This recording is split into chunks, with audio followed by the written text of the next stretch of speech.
Today, we have two main news for you. Heavy fighting erupted in Ukraine's eastern Donbas on Saturday as Russian forces stepped up their shelling of Lysychansk, a strategic city in the region's eastern part. Since its February 24 invasion failed to seize Kyiv, Russia's military has turned its attention to the industrial region as a target for its latest offensive. Ukrainian separatists backed by Russia said they had encircled the city. Today, the Lysychansk Popular Militia and Russian forces occupied the last strategic heights, which allows us to confirm that Lysychansk is completely encircled, Andrei Marachko, a representative for the separatist forces, tells the TASS news agency. Hours after that statement, the Ukrainian army denied Lysychansk had been surrounded, but said heavy fighting was ongoing on the outskirts of the city. Now there are fierce battles near Lysychansk. However, fortunately, the city is not surrounded and is under the control of the Ukrainian army, Ukraine National Guard representative Ruslan Muzeychuk told Ukrainian national television, according to Reuters. Definitely they are trying to demoralize us, a Ukrainian soldier returning from Lysychansk told Reuters. Maybe some people are affected by that, but for us it only brings more hatred and determination. Russian forces seized Lysychansk's sister city Severodonetsk last month, after some of the heaviest fighting of the war.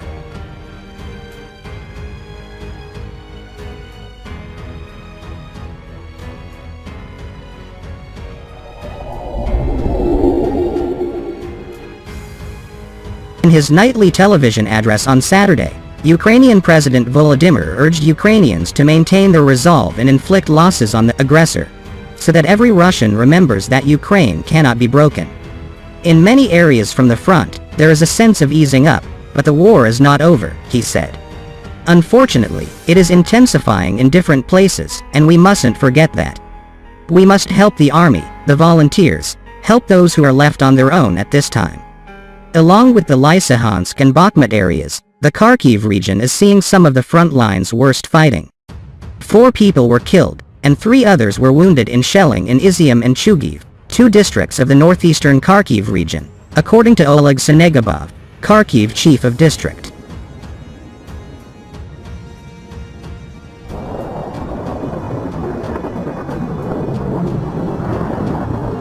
In Kharkiv, missiles hit some railway infrastructure, but no casualties were reported. The strike damaged railroad tracks and knocked down high-voltage power lines. After Russian rockets hit at 4 in the morning, the power grid and 3 high-voltage lines powering traffic lights and a substation are damaged, Pavlo Svistelnikov, manager of the regional power grid, told Reuters. Russian forces have been pounding the city for over a week, killing civilians and hitting apartment buildings and schools, regional authorities said. The mayor of the southern region of Mykolaiv, which borders the vital Black Sea port of Odessa, reported powerful explosions in the city.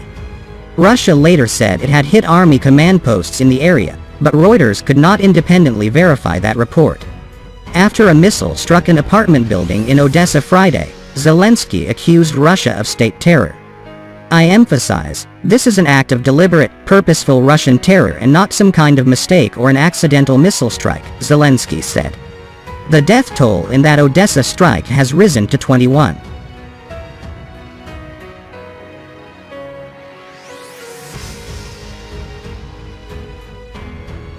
Ukrainian military officials said at least 50 civilians have been killed by Russian rocket and missile attacks this week, including 19 killed Monday in a mall in Kremenchuk. Zelensky's comments came as Ukrainian authorities released video Saturday of Russian fighter jets bombing Snake Island a day after Russia said it had retreated from the island on humanitarian grounds. Russia also launched new bus service from Crimea to newly seized cities in the eastern sections of Ukraine, according to VOA report. Meanwhile, more U.S. aid is heading to Ukraine. As the war continues, the United States announced details of $820 million in additional military aid for Ukraine, including new surface-to-air missile systems and counter-artillery radar. The 14th U.S. package of military aid includes 2 air defense systems, known as NASAMS, which can help Ukrainian forces defend against cruise missiles and aircraft.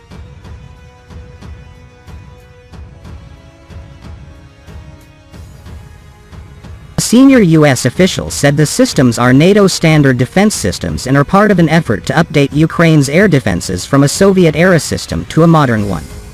The Ukrainians are doing a magnificent job of employing their existing air defense systems, but we all know that Soviet-type systems means that it's Russian-made, so over time it will be harder to sustain with the spare parts, the official said.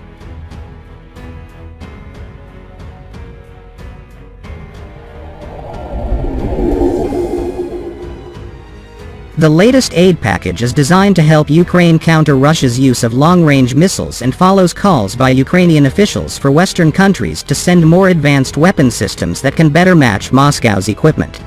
The latest military aid package also provides Ukrainians with up to 150,000 rounds of 155mm artillery ammunition as well as additional ammunition for medium-range rocket systems the United States provided Ukraine in June.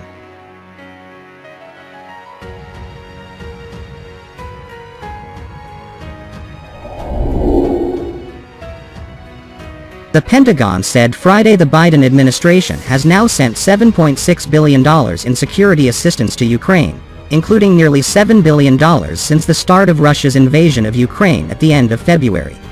U.S. President Joe Biden said at a news conference during this week's NATO summit in Madrid that the United States is going to support Ukraine as long as it takes.